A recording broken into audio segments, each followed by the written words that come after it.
Hi and welcome along to AFTV News Daily, coming to you a little bit earlier today. We're normally with you at 8 o'clock, but we are here today at 7, an hour earlier.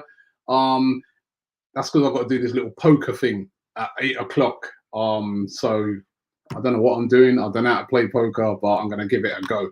But we're coming to you an hour early, and we've got a lot of news for you today. And we've got a very special guest. I've got Mo in the building.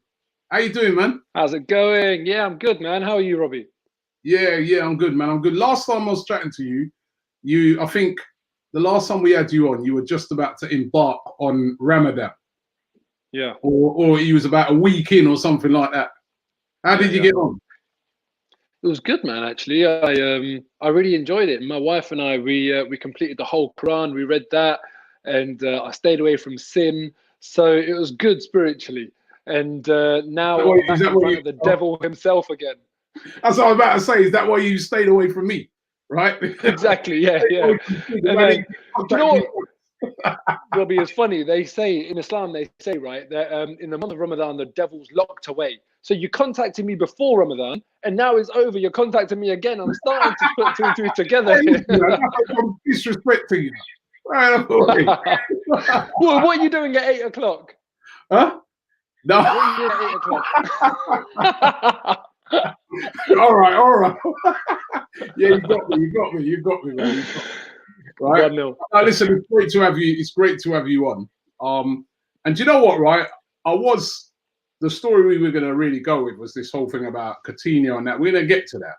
First of all, we've got to start off with the big news of the day, that football is definitely coming back. They've given the dates, and Arsenal are going to be the first team, right? Let me I'll just run you through what they're saying. So basically, it is coming back. The first game is going to be played. Oh, what happened there? The first game is going to be played on June the 12th.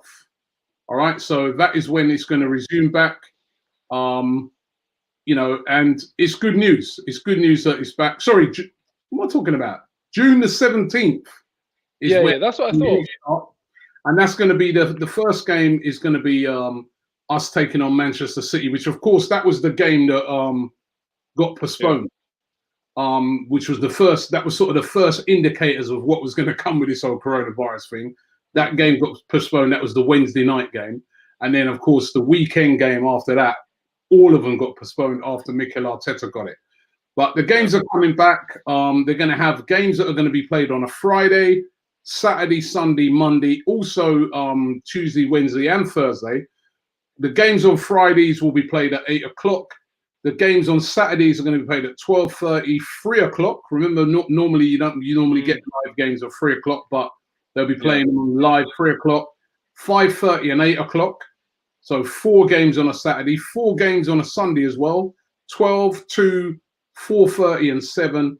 They'll have an 8 o'clock Monday game, and when they do the Tuesday, Wednesday, Thursday games, they'll be doing them on 6 o'clock and 8 o'clock. So yeah, that's it. It's coming back. What do you make of that? Listen, obviously, firstly, I'm delighted it's coming back. Secondly, I'm distraught we're playing Man City. And thirdly, I think what's interesting is that I think maybe some international fans might not have the same level of appreciation we do on this, but to watch a televised Saturday 3 p.m. kickoff is unheard of in this country. In this country, it's like that is protected, so that it helps guarantee that stadiums will be full rather than people staying at home to watch on TV. And also, even more importantly, it makes sure that people are playing grassroots football, because Saturday afternoons, Saturday mornings, that sort of thing, instead of people going up to grounds to go and watch their football team, instead of people sitting in front of the TV, either they're going up to grounds to watch their football team, meaning that stadiums are full, or they're out there playing with their clubs and that sort of thing, and getting that conveyor belt of the next level of talent to come through. So that's going to be weird, watching a 3 p.m. Saturday kickoff from the couch. But it's big news that it's back, and as you just said, the first game, Arsenal going to be right in the spotlight because we're going to be featuring in the first game, and what a big game to come back with. Us against Manchester City. Does it give us a better chance that we're going up to Man City and it's going to be with no fans? Yeah, look, 100%. Look, in normal circumstances, Man City are huge favourites. So you don't want to play them in normal circumstances. You want to play them in circumstances that are a little bit unfamiliar, that could potentially benefit you, because you want to upset those odds, right? So I'm happy actually that, if anything, we're playing them at a time where, who knows, maybe they won't be as fit or as fresh or whatever. And I don't know. Look, Yeah. any little advantage you can get against Man City is important, and hopefully it'll be an advantage. On the other hand, it could be an advantage for them rather than us. Maybe they've been sharper and kept fitter in this time, in which case we're going to get battered 8-0. But we'll see what happens. I think the thing is, right, is that what we've seen in watching the German league so far in their comeback is that, number one, the best teams have prevailed. You know what I mean? It's like the best teams are still able to do it, crowd or no crowd. Yeah. I think secondly as well, fitness plays a key role. Obviously, they're allowing more substitutes now and stuff like that. But you can see the teams that look fitter. The other night when I was watching Bayern Munich, looked like a very fit team. Those teams are doing better. So the fitness of those Arsenal players is going to be really important. We know that Pep always has his squads fit, but it's a really difficult game to come back with, because I just feel that, like, when you've got a team that's like well drilled, top quality, they don't need a crowd behind them. You know what I mean? Yeah, 100%, 100%. But the thing is, I don't know. I'm sure you watched the Classica. The intensity of that game. I mean, if there was a crowd there, you wouldn't have known that these guys have only just kind of recently turned back to football. You'd just think it's absolutely normal. That was a brilliant game. And Bayern Munich, they just did not stop. Neither did Dortmund. But, I was especially impressed with Bayern. And the thing is, I do think Man City are going to be, nice and sharp, as you'd expect professionals to be. But I think Arsenal will be as well. For me, I hope that mentally maybe there's an advantage for us, because Man City now, really, they haven't got much to play for. They know they're going to see the season out and get second spot, more or less, and get automatic Champions League qualification. Liverpool are going to go and win the title. I almost hope that they're on holiday a little bit mentally in their minds now, after being off for so long. Whilst Arsenal, we really need to fight and scrap to make sure we can salvage our season. So on that basis, I hope that, we're going in into every challenge, going in nice and hard, and they're thinking, hold on a second, fancy the Maldives in 3 months, whatever it might be. So I just hope that dynamic's at play. Guardiola teams don't play on the pitch fancying the Maldives. Trust me. You know it ain't going to be like that. They're going to be coming right at us. Very true. It's going to be. I don't think they could have picked a better game to start off with. I'm surprised they went with that, because I thought that they would have just went with straight into those weekends games that were missed, because that was a game in hand. But obviously they've looked on it and thought, what a game to get everybody watching. Yeah, exactly. Yeah. The first game. Let's do that. Let's not have that midweek or nothing. Let's have the leading game, because and it's great for Arsenal, because the whole world's going to be watching that first game. Yeah, exactly that. And I'm glad that we don't have to wait. We've been waiting for so long. It'd just be painful to go and watch like two rubbish mid-table teams like Tottenham and Watford playing or something. So I'm glad that it's us. We're in the limelight, and of course you want to put like the crown jewel in the limelight when it's all coming back. And Arsenal are that crown jewel. We've got that reputation worldwide, that fan base. We're huge. We're massive. It just shows it. Is it right that it's coming back? I mean, I've had lots of arguments with fans on here. I've had arguments with DT. We've gone back and forth over this, where I said, right from when they was thinking about bringing it back, I was like, it's the right thing to plan to bring it back, because otherwise we could end up with no football, you know what I mean? And loads of people losing their jobs around football. They've waited, they've been patient. Is it right now that you look at that date and you look at what's happening around? Do you think it's the right time, or do you still feel that it's too early to bring back football? Well, the fact is, I'm sorry to say, but I don't think they should be bringing it back right now, to be honest with you, because there's that very like kind of niche argument that it takes an ambulance away from the hospital, right? If they're playing, because you need to have an ambulance present for first aid and all that sort of stuff. That's one angle. It's a very valid angle. But for me, this is unprecedented times. It's a really, really serious pandemic that's going on, and football is not a must-have. It's a want. It's a sport at the end of the day. So I kind of feel as though the people that can't even go and meet their family right now, they can't go and see their grandchildren and that sort of thing. And I just kind of feel like surely that's actually more important than football. On the other hand, I'm delighted it's back, and the way I see it, obviously, it was never going to have fans there. Given there's behind closed doors, I don't think it will necessarily I don't think this will necessarily cause a spike in infections because these players. I'm sure they'll take every single precaution there is. But I was listening to an argument today on the radio where people were saying that this will mentally have an influence on people in terms of them returning back to normality, and it doesn't help the nation keep its discipline when something like the Premier League is back. And I do understand that angle, but the way I see it, I think that they should have actually waited until everything was more or less back to normal, where there wasn't as much of a severe lockdown, because our lifestyles are hugely different right now. When they're much closer to normal, I think it would have been the right time. But ultimately, they're being squeezed because there's other things going on. You're going to have to wrap up the season at a point in time, and they have delayed it as much as they can. So I think it's a really tricky one. Overall, I think that it probably is a little bit too soon, but I don't think, I mean that on a level of principle, but I do think that it should be okay if they follow all the procedures, and I'm sure they will. And they are talking about sort of relaxing things in that groups of people now can gather together as well. So they are looking through. So that is even changing. I think that on the hospital one, the amount of admissions to hospitals has really dropped. So that doesn't seem to be as much as an issue as when it was, a few weeks ago. And of course, the politicians go wherever they want. So why can't they? Yeah, exactly. Look, for me, honestly, Robbie, that Cummings saga has undermined the entire lockdown. Yeah. So, listen, we are following our instincts now. Okay, we're following our instincts as football fans. The Premier League is following their instincts. Let's all follow our instincts.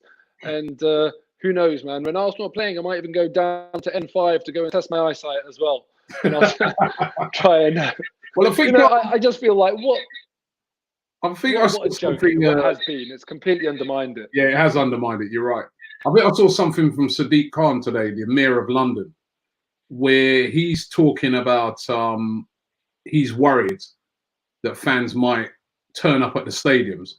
Now, I don't see why a fan is going to turn up at the stadium when all the pubs are closed, all the bars are closed. What are you going to turn up at the stadium and do? Just stand outside and just try and listen to I really disagree with that. I don't get that.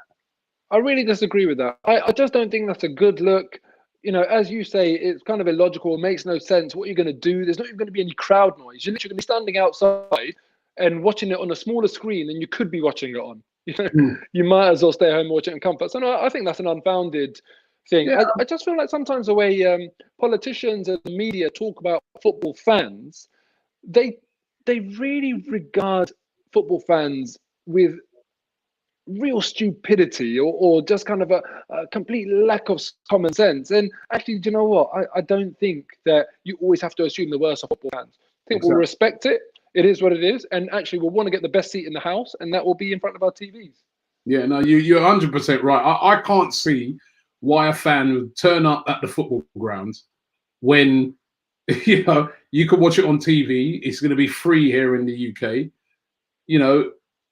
and it's going to be, they'll be inside the stadium, it'll be empty. You know what I mean? So an empty stadium, why would you want to turn up outside? That makes absolutely no sense. And like you said, I kind of agree with you on that. It's like when you've got politicians just saying stuff for the sake of it, and it doesn't help the situation. But let's get into lots of comments coming in about it. Of course, I think a lot of Arsenal fans would have rathered we started with that Brighton game rather than going straight. But let's get into some of it. Mr. T says it's a mess up league. Liverpool was fatigued and losing, and at the time when the season gets tough. I'm not too sure about that. As says Robbie, would you run naked around the Emirates if Arsenal beat Manchester City? I'm not that desperate. Lee says, then we play Brighton away, as we should have done before the pandemic. Do your research. Yeah. I don't know if he's talking to me or somebody else there, but yes, Brighton away will be the next game. So we'll be playing like a midweek game, and then the season will all kick off on that Saturday. It's going to be really interesting, that game. It really is going to be a really interesting game to go straight into, because you're going to have the whole Pep Guardiola, Arteta thing as well. Mikel Arteta thing, yeah. Exactly So that, yeah. It's going to be a really interesting game. Yeah, exactly. It will be very interesting to see how Arteta fares against him. It's a first reunion, right? So that'll be good. Yeah. But talking about Mikel Arteta, Robbie, I don't know if you've pondered on this, but imagine if Mikel Arteta didn't get coronavirus when he did, and that wasn't the stimulating factor for the FA or the Premier League to not play that round of games. You imagine how many people will be congregated around the country on public transport, within the stadiums, in pubs, all of that sort of stuff on that match day weekend across the country, and how many more people would have caught it. Yeah. So, Mikel Arteta, inadvertently, I wonder how many lives he saved that day. Yes. I'm not trying to say he's a hero as a result of it. It was completely, coincidence, but in a way, it's a blessing that he's recovered, obviously, and that so many people went, because it was definitely games catching the virus. Definitely the thing that made football just say, "No, we got to shut this thing down." You know what exactly. I mean? Exactly. They would have played games that weekend. You're spot on, man. You're spot on. Shrey said, probably, I don't think it's the right time to play City. They have all their players back. A bad game could be derailing for Arsenal for the remainder of the season. Players have no confidence to win. And he says, #Cronky out. Like Mo said, though, it could also be a good time to play City, because it's not going to be a City that's running on all cylinders. You know what I mean? It's going to be a City that's, their players have had a layoff. And like Mo said, they've not really got much to play for in the league. So their focus could have gone slightly. I mean, it would have been much worse to be coming back to play somebody like a Liverpool or something like that. But, Shawnee says City will beat us anyway. Not a lot of confidence that we can get a result in that game. Yeah, the thing is, look, City are a great team and they will be the favourites. But, Robbie, you tell me, when is it a good time to play City? Is there ever? I think, like you said, I think this is a good time to play City, because, as you said, they could possibly be undercooked. They're going to be not running on all cylinders. They're going to be, so it could, if we get a game plan and get, it's not going to be as hostile. I know people take the mick out of City's grounds. Yeah, there's empty City. Not when they play Arsenal. That is always an atmosphere that, so, you want to go to there with no crowd. So I think it's definitely a good time to play them, but it will still be very, very tough. Don't get that. Don't get that. Exactly. Obviously, City do have the advantage. Sorry, man. I was just saying, City do have the advantage because they're used to playing in front of no fans as well. So that gives them that slight advantage over us. Arnav says, can we beat City, Robbie, and how? What should the lineup be? I mean, can we beat City, Mo? How are we going to beat City? Of course we can. How? Oh, that's Arteta. That's his job to figure out. Look, how are we going to beat City? You've got to defend for your lives. That's the key for me. Keep that shape, keep that discipline. Make sure that when you're tracking back, you're doing it just as eagerly as you are when you're going forward. It's one of those things in football, isn't it? Even I was listening to I think it was Thierry Henry on Instagram Live, and he was talking to someone, and he was laughing about how it's harder to get back than it is to go forward. And I've always said that a football pitch has got two uphills and two downhills. The two downhills are when you're attacking, the two uphills are when you're defending. It's so much harder to bust the gut and get back when a team like City are on the counter-attack. The only way to stop them is to keep that discipline for 90 minutes. So that would be very challenging for us. you know, when you're playing a team like City who will run you ragged anyway, and also doing that after a pandemic when you haven't been playing for that long. Yeah, this guy's come talking about one of the other big news is to drop today. It says, "Hey Robbie, so finally Sir Chips Keswick has retired from Arsenal chairman role. When are we going to make an announcement of the person who's joining as Arsenal chairman?" Now, from what I understand, yes, Sir Chips Keswick has retired. It's going to be Josh Kroenke and Stan Kroenke who are going to be taking over it. They're not going to be filling that role. It looks like those guys are just going to take over that role, because I was reading about it earlier, and yeah, so Chips Keswick was basically saying he's handing it over, that role to, and they're taking that role over. So they're not going to appoint another chairman. It's going to be probably Josh Kroenke, and that's the thing now. You know, when they own it 100% of the club, you know. What have you made of Sir Chips Keswick's reign? I was reading sort of some, you know, what they were saying about it, and what I thought was quite interesting in their sort of statement is that when they were talking about, you know, how he's been a great business person and he's, you know, been in charge for 15 years, and during Sir Chips Keswick's time at Arsenal, Arsenal won 3 FA Cups and never finished outside the Premier League top 6. And I was like, well, is that anything to be shouting about in 15 years? I want to hear a title in there. Or I want to hear, you know what I mean? Never finished outside the top 6. I was like, listen, man, this is Arsenal. Well, what have you made of Sir Chips Keswick's reign at Arsenal as chairman? I truly dislike this. I truly dislike him. He has treated fans with contempt, with arrogance. He is in the same group of people for me as Dominic Cummings. One rule for him: he can do what he wants. He is better than you, and he will look down on you. It's that elitist sort of mentality, and it's disgusting that has actually come through when he's been the MC of certain events at Arsenal. The way he talks to fans and treats fans has been shocking, absolutely shocking. I don't know what's worse, the decision to put him on the mic or the job that he actually does on the mic. I don't think it will make the blindest bit of difference that he goes, and I'm delighted to see the back of him. And also I'm glad that they're not replacing him with another member of that sort of Bullingdon Boys club, because it's just a drain on our resources. You know, David Luiz apparently is going to leave the club this summer, and people are saying that, oh, well, you know, it's a senior player's wage that we'll be saving at least. You know, if we're counting pennies in terms of savings, well, he's one to kick out the door and not replace with someone equal to him, because it's an absolute waste. It's zero return on the money that he takes out the club. For me, I'd like to see someone like David O'Leary come in and take that chairman's role, a football man, an Arsenal man, someone that, you know, commands a bit of respect. Someone like Bob Wilson, potentially. I don't know whether he'd be considered too old or too senior for the role. Redondo here suggesting at AFTV, David Dean back. You know, I'd love that. I spoke to David Dean once, and when I spoke to him, he was like 70 or 71. And I said to him, you know, I said, look, I appreciate, you know, some people say it's a young man's game or whatever, but would you have any interest in returning at Arsenal? And he basically said, like with a smile on his face, I'm always there. You know, something along those lines. Like I'm always kind of ready, or something like that. So he didn't say yes, you know, but what he was implying was that he'd answer the call.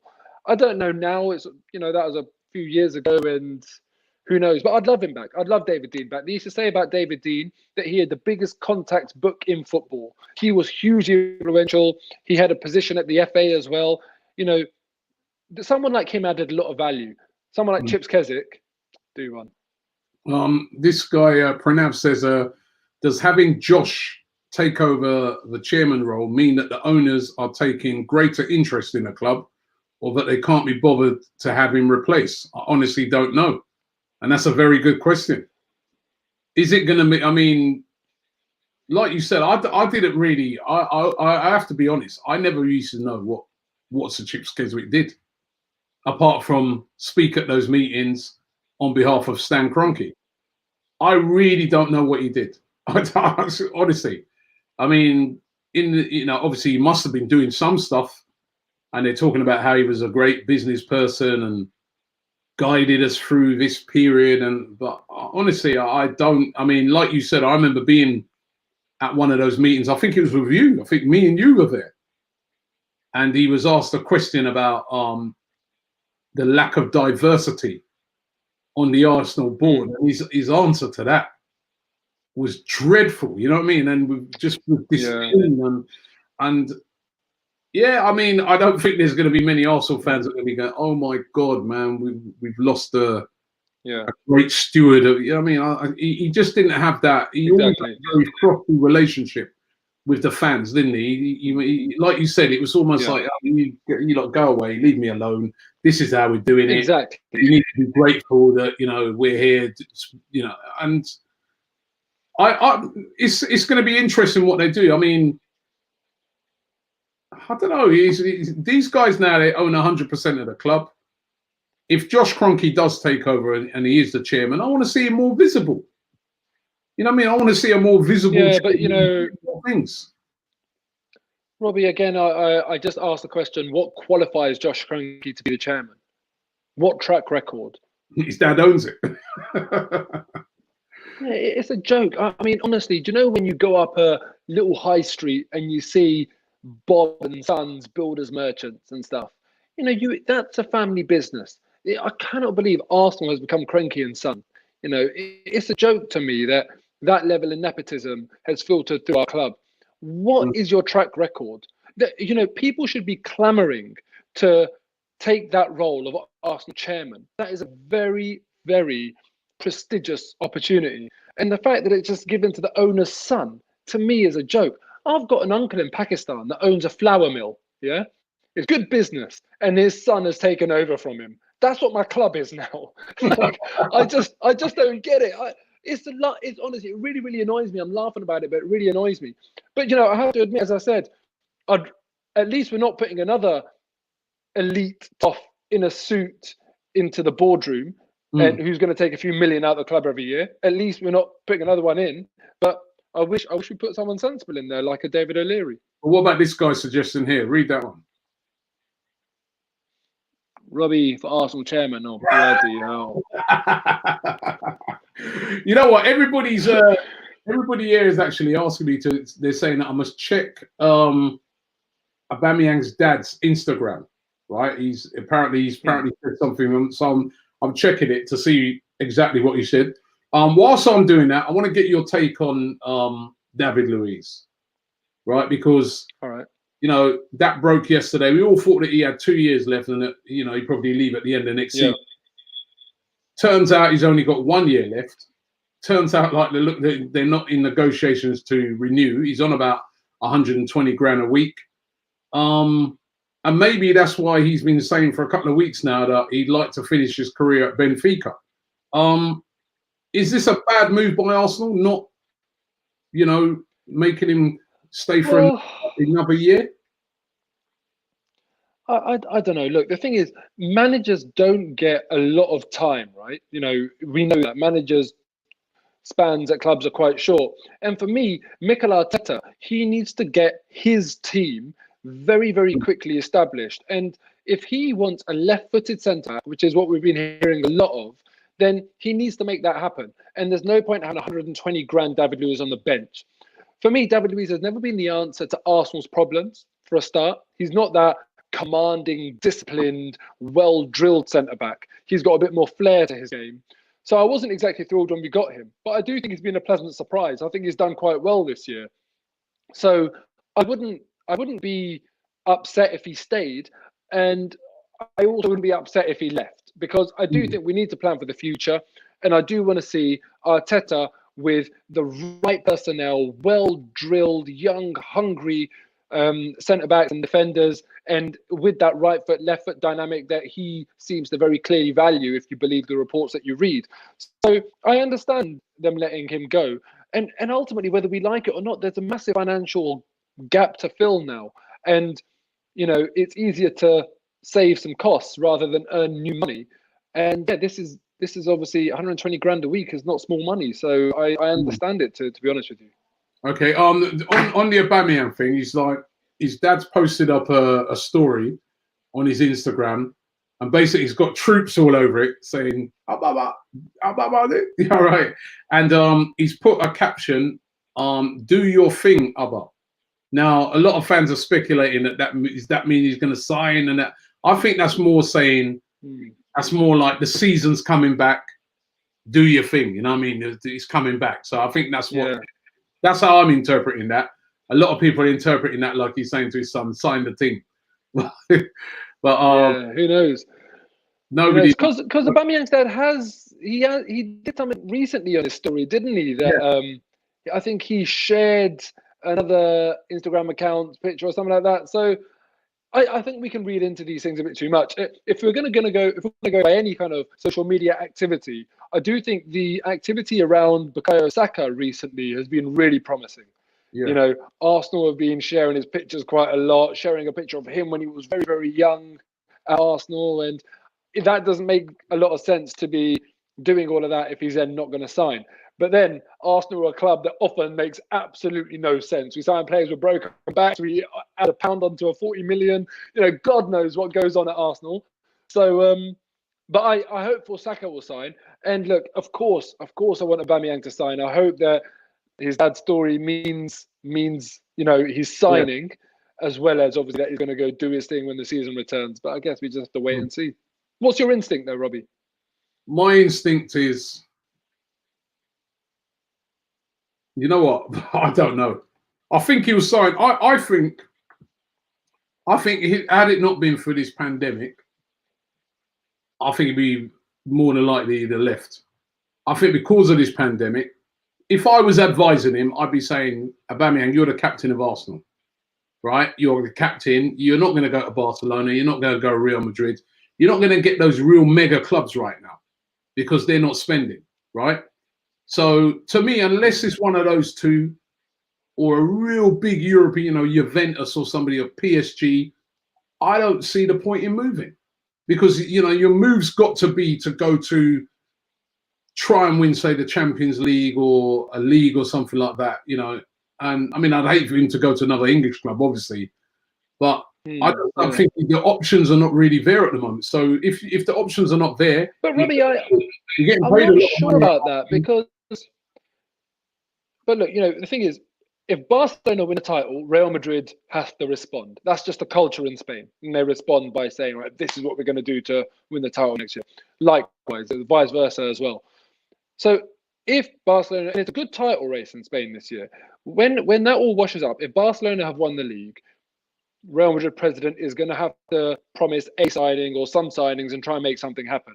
They've got players that are surplus to requirements, and I just wonder whether there is any potential there. I think we've mentioned in the past that Aubameyang has spoken about Real Madrid and a promise to his grandfather or something like that. And I just wonder if they do come knocking. I think it could well happen. But I just want him to go. I've made it very, very clear. There's not a lot of.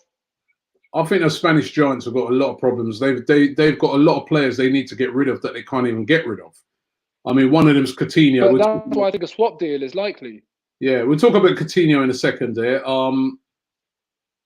GQ says, what about Arsene Wenger as chairman? And then this guy says, Luke Williams says, what do you think of Wenger not coming to watch games? But that previous one, what about Arsene Wenger as the chairman?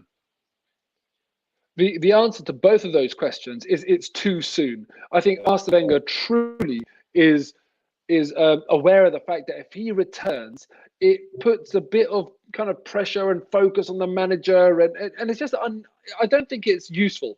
You know, imagine yourself as the new Arsenal manager, or even imagine yourself in any job on the planet, and the old guy who's this absolute legend, who's done loads of great stuff, all of a sudden is there watching you or is there involved in what's going on. I feel like it can either undermine your own work a little bit or just unnecessary comparisons. And honestly, I think Arsene Wenger is just stepping away and doing the right thing. So I'm all for it. I don't think he should come back as chairman, not yet, maybe in 5 years or whatever, but not right now. When Arsenal properly recovered, then yes, and when a manager has properly got that got a bit of Arsenal manager time under his belt and asserted himself, then maybe. But right now, I think Arsenal Wenger's doing the right thing. Okay. Big up to Aaron White. He said my op went well yesterday. Went well, Robbie. Thanks for wishing me luck yesterday. I'm home and healing now. Loving the content. He had operation. So well done to you, Aaron. And wish you all the best. Coutinho, been linked with Arsenal. Hearing rumours today that they'd want like 10 to 15 million just as a loan. Yeah. To get the loan deal started, which I'm loan fee. Yeah. Get that loan fee. I mean, there's no chance. And Arsenal apparently said there's no chance they're paying that. If a deal would you be up for Coutinho if a deal could be worked out? I'd love it. I'd absolutely love to get Coutinho. Arsenal. I said this when Aaron Ramsey left and we replaced him with Ceballos. Ceballos' career goals, senior career goals, are in single digits. He's not a replacement for Aaron Ramsey. He's a very, very good player. But Aaron Ramsey was our primary goal threat from midfield. His timing of his runs and that sort of thing. He knew how to get on the end of the ball and convert those into goals. And now we don't have a goal-scoring midfielder. We're so reliant on our attacking line. And Coutinho, if there was ever a goal-scoring midfielder, I mean, Coutinho, he's got such a brilliant shot, from outside the box. And that's another element of Arsenal's game that we don't have enough of. Granit Xhaka tries, but more often they go way over the bar rather than top bins. And on top of that, I think Coutinho as well, it hasn't been plain sailing for him at Barcelona. I think he'd need to kind of prove himself a little bit again. I'd love to get Coutinho. He's quality. I mean, you know what? We were chatting on the show last night. We had a Turkish on, and we were both shocked when we looked at how many goals was scored from midfield this season. By our midfield this season, they have only scored 2 goals in the whole of the Premier League this season. 2. One by Ozil, one by Torreira. You're like, that's shocking. That's shocking. That midfield. Shocking, it's just not chipping in. I'd like Coutinho, but for those sort of, that's what I'm saying. Those loan fee things and that they're talking about, who's going to pay that? Maybe Newcastle. Maybe one of the teams. Yeah, maybe. But yeah, no, the terms of their deal are a joke, and it's simply not going to happen. I think a club has got to be desperate, stupid, or rolling in money to do that. And as you mentioned, Newcastle then. But I wonder, would Coutinho go to Newcastle? Would he really be willing to? Remember when Man City got all the money? I think Robinho was the first big name to go there. Yeah. Would Coutinho be willing to be that first piece of the puzzle? And I doubt it. Going from money. Yeah, who knows? Maybe. I was saying the other day, right? We could be worried about them and even an Aubameyang, because they could quite possibly come in and double his wages and say, "Listen, we're going to be doing this and this and this and this in the next couple of years." So even everyone's got to worry about Newcastle. I know these owners ain't taken over yet, but they are going to get to take over, aren't they? So. Yeah. Well, I hope they don't. On the basis of a fit and proper persons test or whatever, I really hope they don't. I don't think they should morally. But if they do, then that's another team that we're going to have to look over our shoulders, because they're not going to be here to just take part. They're not going to mess about. They're coming big. Ahmed says, as a Barcelona fan, I would love to have Coutinho in our starting 11. He was brilliant for us, but because of that dead food manager Valverde, we loaned him out. So that's a fan of the club there saying that, he was good. This guy says Coutinho is the closest to a Santi-like player, and Arsenal need him. I don't know about that. I don't know about a Santi-like player. I don't. Yeah, I think it's different to that. Santi was just incredibly technical, incredibly good feet, all of that sort of stuff. A very, very clever player. Coutinho is more sort of those box office moments. Sometimes you'd watch Cazorla, you wouldn't even notice him doing anything amazing, but to the trained eye or to the very acute eye, you can see how he dictated the tempo of a game. I don't think Cazorla will necessarily dictate the tempo of a game like that. But he will have very, very key moments that can make all the difference. I think they're quite different players. Yeah, Mike Dennis said, would you play Coutinho on the wing or as an attacking playmaker? Attacking playmaker for sure. But then Yeah. how do you have a squad with Ozil and Coutinho in? Well, then Ozil has to fight for his place. I mean, that's the sort of thing that should be happening. But financially, how do you do it? Yeah, well, that's the problem. How do you have what I mean, you know? Ozil full stop with it financially? I mean, he gets paid the wages of about 5 players. FIFA exactly. 05 says this window is a buyer's market, meaning low prices. If Stan doesn't dip into his pocket, then he's not up to it. 100 mil gets us Partey, Upamecano, and Coutinho. Mo, is it as straightforward as that? You famously termed the phrase net spend, right? But it's not as easy as that, is it? It's not as simple as that, is it? Oh God! Or is it? You know, I think people need to realize. Partey, Upamecano, and Coutinho in any transfer window would be incredible. Absolutely incredible. In a transfer window when all records are being broken, if Arsenal did that business, we'd be over the moon. In this transfer window, to do that would be miraculous. It's not going to happen. Don't get your hopes up. Trust me. It's not as easy as that. It's not as easy as that to bring players in. Pranav says, Ozil Coutinho swap deal plus money. 2 players both teams want to get rid of, but are finding it difficult. Well, I don't think Barcelona would take Ozil. He's a Real Madrid player, number 1. And obviously, you know, he's just not performing. That's the thing. That's why his value's not really there. You're not going to see no teams really. I mean, I wonder if Newcastle might. Yeah.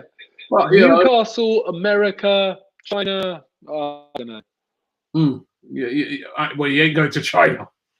After what? Yeah, Middle East maybe. Is this a Middle Eastern club? You know, yeah, that's true. That's true. What you said about the Uyghur Muslims thing, so you know that's not going to happen. Yeah.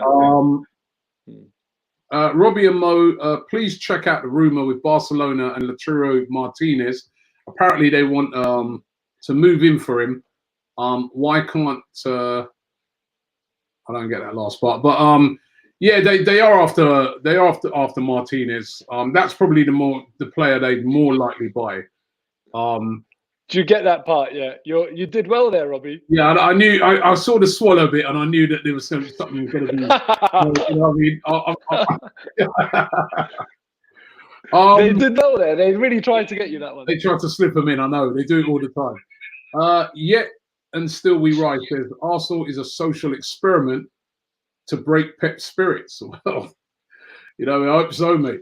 I hope so. I wish it was that easy. This guy says that Arsenal fans have no say. They don't own it. It's Kroenke's company. You're right. That's the thing about it. He is right. We don't really have a say. We have no say no more. We didn't really have a say before either, but we could at least turn up to the meetings and voice out. Yeah, exactly. But you know, you potentially could have say because you could purchase a share. You know, you could actually become a shareholder. But because it was a semi-liquid, semi-open market, now it's a closed shop. So yeah, he's right. Elliot says, greetings from Toronto. Great show. What would be your perfect summer for you, Mo? It was mentioned earlier, wasn't it? Coutinho, Upamecano, who else was it? Partey, yeah. You know, there is not going to be a perfect summer. Perfect summer for me now would just be going on holiday, having a nice time, good weather. And no coronavirus is the perfect summer right now. Yeah, exactly. You know, it's hard to really think about. Yeah. Says greetings, Robbie and Mo. I love the way Mo drives home. He analyzes and comparisons.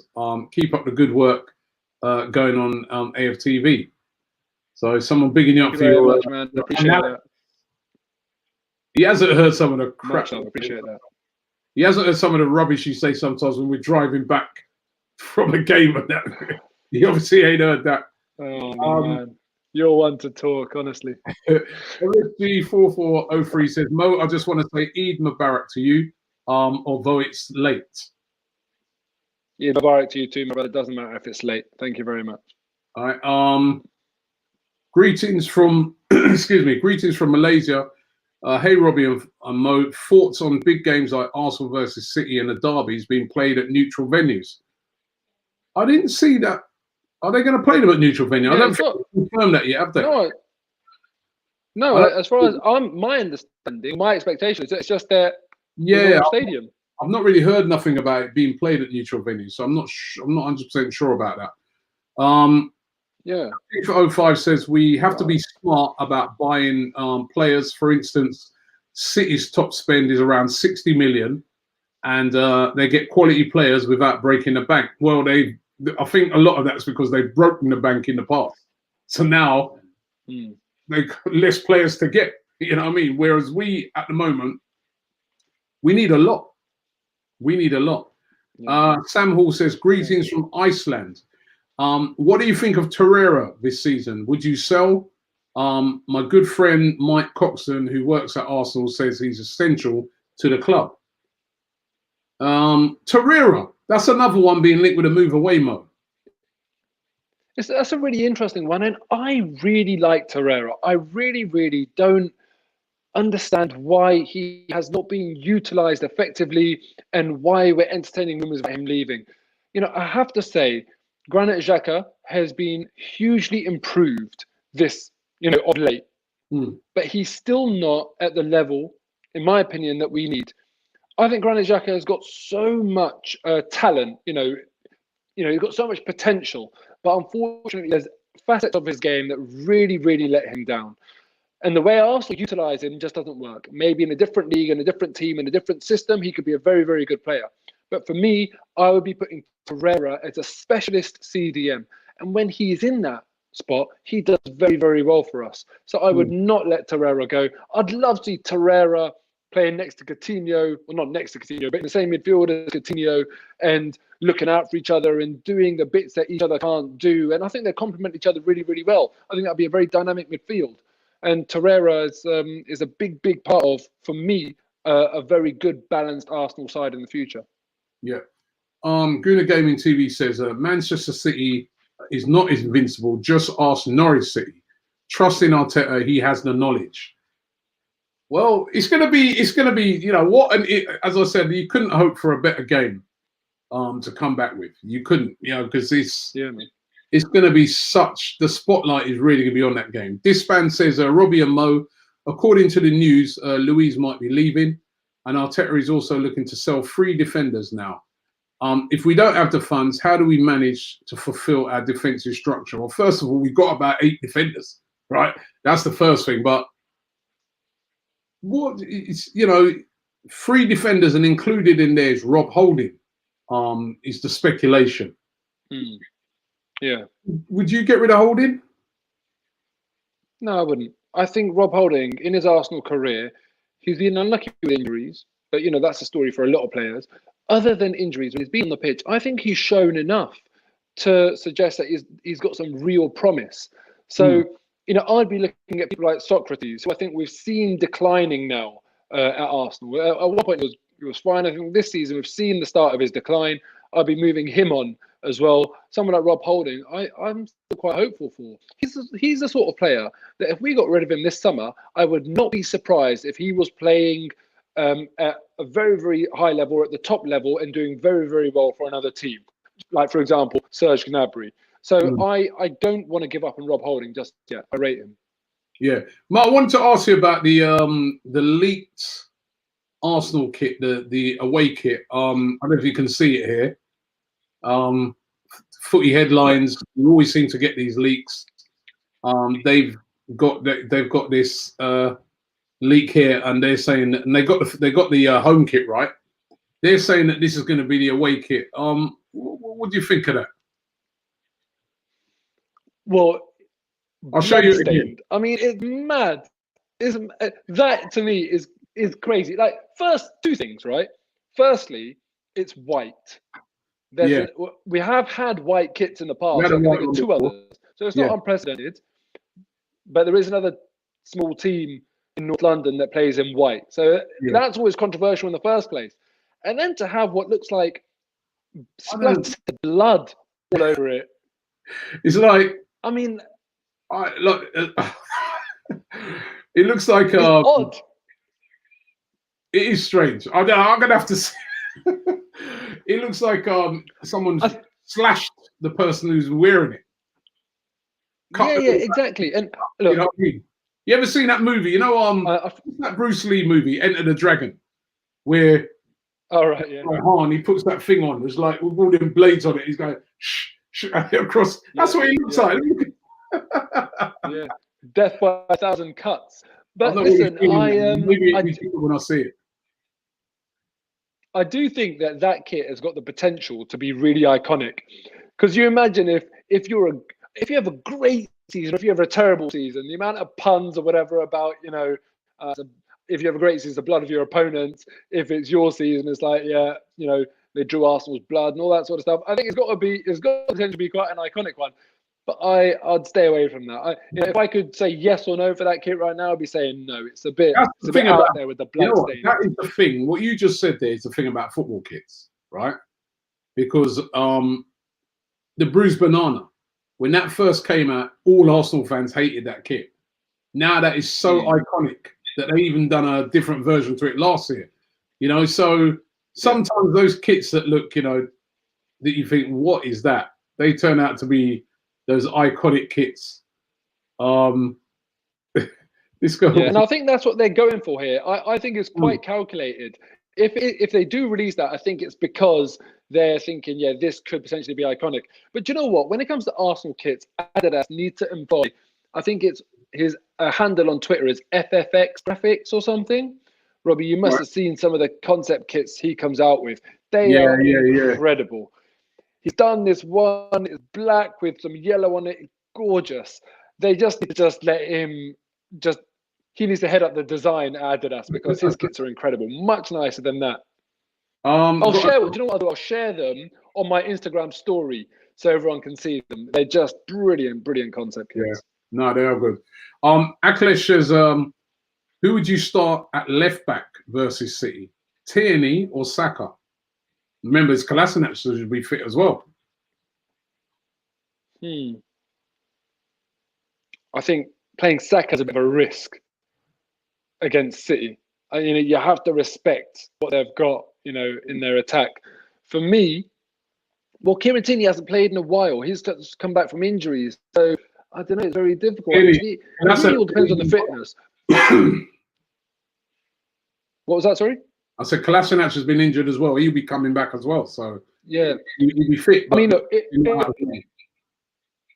if I'm answering that question based on the fact that they're all fit, they're all sharp, I'd be putting Tierney against City. Okay. Mohammed says the kit represents Kroenke splattering Arsenal fans' dreams. There's going to be a lot of this sort of stuff. There's a lot of it. Maybe it's Sir Chips Kezzik's actual blood. Who knows? No, it does look like it is a strange design. But as we said, sometimes Do you like it? Ferrer says, "Is that our vampires fans? That for our vampire fans? Do I like it? Yeah, who knows? I'm not feeling it at the moment, and no, I'm not. I saw a version before where it was just like it was white, but then it had like a sort of burgundy. Everything else was sort of similar to like how they done the last white one, and I was like, that looks all right. Yeah. Although I'm a bit like you, I'm like, why white, man? They're not wear white. Why we? Actually, do you know what? Do you know what it is? I've figured out why they're doing it. That kit is Adidas's kit in honor of troops, isn't it? Why? What makes it in honor of troops? Blood. This is blood everywhere. If they could have incorporated fam, they would have. Yeah, they got to get him to promote it, man. When the promotion comes out, troops should get that kit with fam on the back, blood and fam on the kit. Blood on the front, fam on the back. Yeah, exactly. What do you make of our away kits this season? For me, it was such a waste. The jerseys we had this year deserve a better season. The kits were brilliant this season, weren't they? They were good. Yeah, I liked them. Yeah. But that yellow kit is brilliant. But they can, as I said, this guy, you need to check out on Twitter, FFX Graphics. I'll share his kits on my stories so you can see, because I might have the handle wrong, but I'll find it later. I'm telling you, Adidas, they know what they're doing. You know, when like you go watch a big boxing event or a big UFC event, they don't put the main card out first. They tease you a little bit. They put all the undercard on, and it gets bigger and bigger. The fights get bigger and bigger, and then you get boom, the main one. There will be. I really hope that there'll be a bigger, better bruised banana in the future that Adidas release. You know, they can do variations of it, and this one was just the first iteration of it. So who knows? I reckon we could have good ones to come as well. So this kit didn't get what it deserves, but in future, hopefully, a kit even better than this will get an even better season. I don't care what they win as long as they win the league. Wear a bin bag. And Robbie, listen, that's it. You know what you've just said there. That is what makes an iconic kit. What you achieve in it. Exactly. SB says, if you see on historical kits, white was Arsenal's kit back when the club started. Okay, but I know why they have white kit. They've had them before, but I prefer like when we go yellow for the away kits. You know what I mean? Last year the yellow, I like red home, yellow away, and then do what you want with the third kit. You can do what you want with that one, but I always say yellow. That's the thing, Robbie. Adidas have got to keep us wanting. They can't spoil us with yellow kits. You know, we've got to be itching for it. It's all a marketing game at the end of the day. So, you know, they're trying this, which could potentially be iconic, and people talk about it in 10 years' time, and then they'll go back to yellow when we're all, you know, itching for another yellow one as well. So that's what they're doing. Okay, we're going to get the last comment now because we've really run out of time. Let me see. I'm trying to find something. I always try to see if I can find something that someone has already said. Let's go with this one. Lassie says, hi, Robbie and Mo. Do you think Arsenal should change their formation next season to 4-4-2 with Leno, Bellerin, Luiz, Saliba, Saka, Torreira, Partey, Pepe, Martinelli, and Laka, and Aubameyang for next season? That 11 players seems a lot. What do you think? 4-4-2? Well, it depends. It depends if we get them all. But you know, you've taken the comment away, but was that Pepe, Martinelli, Lacazette, and Oba in the team? Yeah. I mean, you can't. You just can't. There's no balance. You can't have four players of that much of an attacking nature. So you can't. And also looking at the who's our left back? Oh, Saka in that. Yeah, I mean, is Saka a long-term left back? Well, he was training yesterday. He was training yesterday with the forwards. He wasn't training with the defenders. So it doesn't look like Arteta's looking to make him a left back. And I'll bet you one thing: when he's negotiating his new contract, I'm sure he's asking for assurances about his playing position. And if they're telling him he's going to be a left back, I don't know. Is that going to be what he wants? So interesting. All right. Yeah. Last couple now, and we'll go out with a couple of kit ones. Elliot Roberts says, heard the away kit looks like a shirt from The Walking Dead. Right. Yeah, we play like The Walking Dead sometimes. We defend like that. Who knows? Maybe that's why. Serge says, the slashes from all the beatings we took this season. But this guy says the new kit is brilliant and something different. We also need a favourite back four when we come back instead of changing each week, and that's true. That's true. 100%. Yeah. All right, listen, Mo, thank you very much for coming on today. It's been absolutely brilliant as usual. It's been great to have you on.